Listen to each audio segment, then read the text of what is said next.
Having to do this, come up with a brand new, never before seen product in just 48 hours. A group of local inventors did do it, and now they're hoping you will buy it.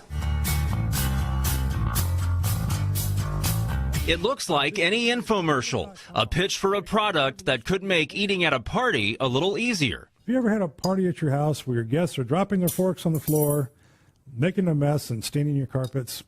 Well, you don't need to have that problem anymore with the new Hold It clip for forks. It's hard to tell that the product and the commercial were all created in just 48 hours. You have to come up with an idea, then you have to make a look and feel prototype of that idea and pitch that idea on Sunday 48 hours later. So it is what we call an invent-a-thon. It's also called Make 48, an inventors competition held this past spring at the Make 48 studio at Union Station. We wanted to do something which enabled everyday folks to take those great ideas inside of their head, put it on a napkin, and in 48 hours have a working prototype with a potential to put it into the marketplace. The Hold It clip for forks, knives, and spoons won. The design team made their original prototypes using a 3D printer. Now they're working to make them en masse and put them on the market. I've been inventing all my life since I was 10 or 12. My dad was an inventor.